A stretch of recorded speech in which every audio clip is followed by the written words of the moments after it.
നമസ്കാരം, ഞാൻ രഞ്ജി ചാക്കോ.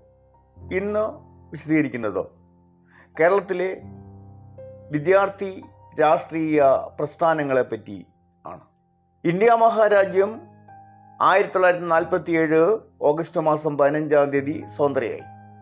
എന്നാൽ കേരള സംസ്ഥാനം ഇന്നത്തെ നിലയിൽ രൂപീകൃതമായത്, അതായത് ഭാഷാ അടിസ്ഥാനത്തിൽ രൂപീകൃതമായത് 1956 നവംബർ മാസം 1-ാം തീയതിയാണ്. അതുകൊണ്ടാണ് നവംബർ മാസം 1-ാം തീയതിയെ കേരളപ്പിറവിയായി നാം ആഘോഷിക്കുന്നത്. അതിനുശേഷം കേരളത്തിൽ ഉണ്ടായ രാഷ്ട്രീയ വിദ്യാർത്ഥി സംഘടനകളെ പറ്റിയാണ് വിശദീകരിക്കാൻ ആഗ്രഹിക്കുന്നത്. കേരളത്തിലെ രാഷ്ട്രീയ പ്രസ്ഥാനങ്ങൾ എന്ന് പറയാൻ കഴിയുന്നത്, പ്രധാന രാഷ്ട്രീയ പ്രസ്ഥാനങ്ങൾ, ഒന്ന് ഇന്ത്യൻ നാഷണൽ കോൺഗ്രസ് ആണ്. അതിൻ്റെ വിദ്യാർത്ഥി സംഘടന എന്ന് പറയുന്നത് NSUI ആണെങ്കിൽ അതിൻ്റെ കേരള ഘടകം KSU ആണ്. അടുത്ത രാഷ്ട്രീയ പ്രസ്ഥാനം എന്ന് പറയുന്നത് CPIM ആണ്. അതിൻ്റെ വിദ്യാർത്ഥി പ്രസ്ഥാനം SFI ആണ്. അടുത്തത് CPI ആണ്. അതിൻ്റെ വിദ്യാർത്ഥി പ്രസ്ഥാനം AISF ആണ്. പിന്നീട് വരുന്ന BJP എന്ന ദേശീയ രാഷ്ട്രീയ പ്രസ്ഥാനത്തിൻ്റെ വിദ്യാർത്ഥി സംഘടന ABVP ആണ്, അഖില ഭാരതീയ വിദ്യാർത്ഥി പരിഷത്ത്. പിന്നീട് മുസ്ലിം ലീഗിൻ്റെ വിദ്യാർത്ഥി പ്രസ്ഥാനം MSF ഉണ്ട്. കേരള കോൺഗ്രസുകളുടെ വിദ്യാർത്ഥി പ്രസ്ഥാനങ്ങൾ KSC, MJ, അങ്ങനെ പല വിദ്യാർത്ഥി സംഘടനകളുണ്ട്. പിന്നീട് RSPയുടെ വിദ്യാർത്ഥി പ്രസ്ഥാനമുണ്ട്, PSU, പ്രോഗ്രസീവ് സ്റ്റുഡൻസ് യൂണിയൻ. ഓരോ വിദ്യാർത്ഥി സംഘടനകളുടെയും അതിൻ്റെ ഉത്ഭവത്തെ പറ്റി ഒന്ന് പരിശോധിക്കാം.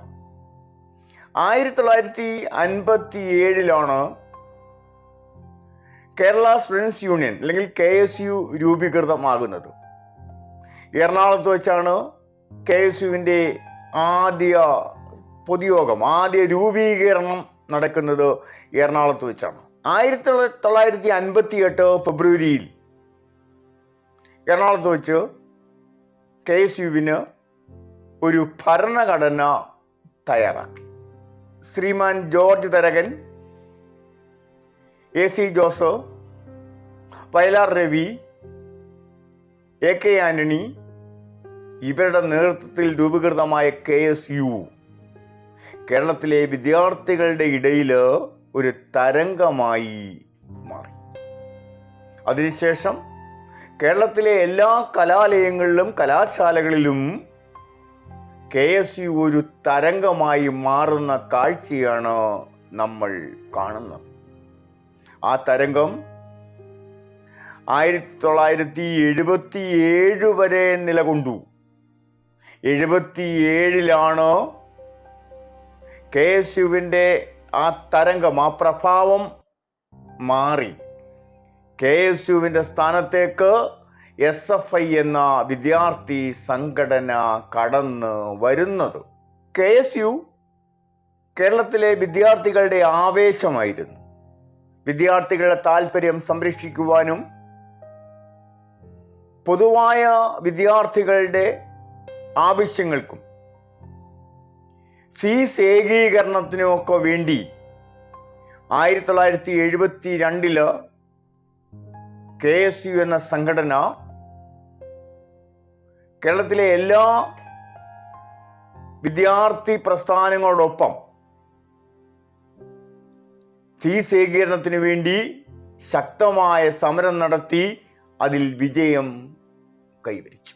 1957 രൂപീകൃതമായ സഖാവ് EM ശങ്കരൻ നമ്പൂതിരിപ്പാട് നേതൃത്വത്തിലുള്ള ഇടതുപക്ഷ സർക്കാരിനെതിരായിട്ട് ഒരെണ്ണ സമരത്തിലൂടെയാണ് KSU രംഗത്ത് വരുന്നത്. ആലപ്പുഴയിലെ വിദ്യാർത്ഥികൾക്ക് ഒരെണ്ണ മാത്രമുണ്ടായിരുന്ന ബോട്ട് നിരക്ക് അത് 10 പൈസയാക്കി വർദ്ധിപ്പിച്ചു എന്നതിനെതിരായിട്ടായിരുന്നു ഒരെണ്ണ സമരം തുടങ്ങിയത്. ആ ഒരെണ്ണ സമരത്തിലൂടെ KSU ശക്തി പ്രാപിക്കുന്നു. അതോടൊപ്പം തന്നെ എം ശങ്കരൻ നമ്പൂതിരിപ്പാടിൻ്റെ നേതൃത്വത്തിലുള്ള ആ മന്ത്രിസഭയെ പുറത്താക്കുന്ന വിമോചന സമരത്തിലും KSU ശക്തമായ നിലപാട് സ്വീകരിക്കുകയും ശക്തമായ നേതൃത്വം നൽകുകയും ചെയ്തു. ഒരെണ്ണ സമരത്തിന്റെ ആവേശത്തിലൂന്നി സമരം ചെയ്ത KSU 1959 ജൂലൈ മാസത്തിൽ എം ശങ്കരൻ നമ്പൂതിരിപ്പാടിൻ്റെ സർക്കാരിനെ പിരിച്ചുവിടുന്ന ആ കാലഘട്ടം വരെ ആ സർക്കാരിനെതിരായി ശക്തമായ സമരത്തിൽ ഏർപ്പെട്ടു. ഈ ഇടപെടൽ KSUവിൻ്റെ വളർച്ചയ്ക്ക് വളരെയധികം സഹായകമായി തീർന്നു. 1959 ജൂലൈ മാസത്തിൽ എം ശങ്കരൻ നമ്പൂതിരിപ്പാടിൻ്റെ നേതൃത്വത്തിലുള്ള സർക്കാരിനെ കേന്ദ്ര ഗവൺമെൻറ് പിരിച്ചു വിട്ടു. 1972 കോളേജ് അധ്യാപകർ അവർക്ക് സർക്കാരിൽ നിന്ന് നേരിട്ട് ശമ്പളം ലഭിക്കണമെന്ന ആവശ്യം മുൻനിർത്തി സമരത്തിൽ ഏർപ്പെട്ടു. ഈ സമരത്തെ KSU ശക്തമായി പിന്തുണച്ചു എന്നതോടൊപ്പം തന്നെ ഫീസ് ഏകീകരണത്തിനു വേണ്ടി ശക്തമായ നിലപാട് KSU കൈക്കൊള്ളുകയും ചെയ്തു. ആ ഫീസ് ഏകീകരണത്തെ SFI ഉൾപ്പെടെയുള്ള ഇടതുപക്ഷ സംഘടനകൾ പിന്തുണച്ചു. എന്നാൽ KSC ഉൾപ്പെടെയുള്ള കേരള കോൺഗ്രസിൻ്റെ വിദ്യാർത്ഥി വിഭാഗമായ KSC ഉൾപ്പെടെയുള്ള വിദ്യാർത്ഥി സംഘടനകൾ KSUവിന് എതിരായിരുന്നു. കേരള വിദ്യാർത്ഥി ലോകത്ത് ഒരു കൊടുങ്കാറ്റായി ഉയർന്നു വന്ന KSU 1975 നിർജീവമായി തീരുകയാണ് ചെയ്തത്. കാരണം 1975 ജൂൺ മാസം 25 അന്നത്തെ പ്രധാനമന്ത്രിയായിരുന്ന ശ്രീമതി ഇന്ദിരാഗാന്ധി അടിയന്തരാവസ്ഥ പ്രഖ്യാപിച്ചു. അതോടുകൂടി KSU ഒരുവിധം നിർജീവമായ അവസ്ഥയിലേക്ക് മാറ്റപ്പെട്ടു. 1975 ജൂൺ മാസത്തിൽ അടിയന്തരാവസ്ഥ പ്രഖ്യാപിച്ചു കഴിഞ്ഞപ്പോൾ അതുവരെ വിദ്യാർത്ഥി ലോകത്ത് സജീവമായിരുന്ന KSU എന്ന വിദ്യാർത്ഥി പ്രസ്ഥാനത്തിന് നിശബ്ദമാകേണ്ടി വന്നു. ജനാധിപത്യത്തെ തച്ചുടയ്ക്കുന്ന അടിയന്തരാവസ്ഥയ്ക്കെതിരായി ശബ്ദിക്കുവാൻ KSUവിന് കഴിയാതെ വന്നു.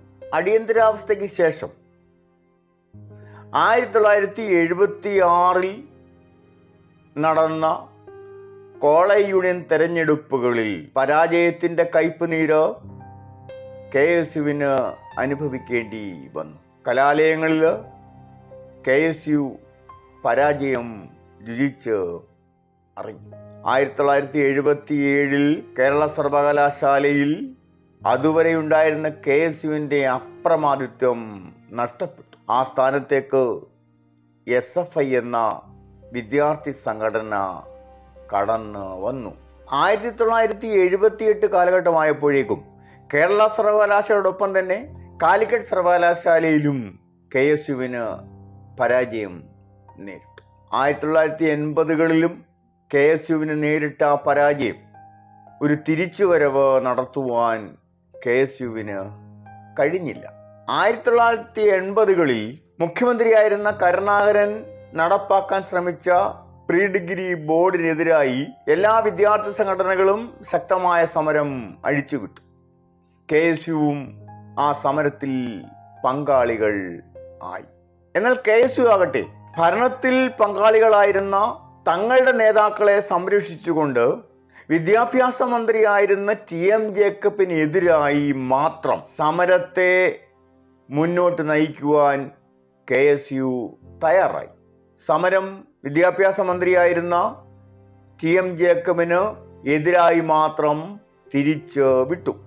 സർക്കാരുമായുള്ള ഒത്തുതീർപ്പിൻ്റെ ഫലമായി പ്രീ ഡിഗ്രി ബോർഡ് സമരത്തിൽ നിന്നും KSU പിന്മാറി. അപ്രകാരം പ്രീ ഡിഗ്രി ബോർഡ് സമരത്തിൽ പ്രത്യേകമായ നേട്ടങ്ങളൊന്നും തന്നെ ലഭിക്കാതെ ആ സമരത്തിൽ നിന്ന് KSU പിന്മാറുന്ന കാഴ്ചയാണ് കാണാൻ കഴിയുന്നത്. ഇപ്പോഴും കലാലയങ്ങളിൽ KSU സജീവമാണ് എങ്കിൽ പോലും യൂണിവേഴ്സിറ്റി തലത്തിൽ തിരിച്ചുവരവ് നടത്തുവാൻ KSUവിന് കഴിഞ്ഞിട്ടില്ല.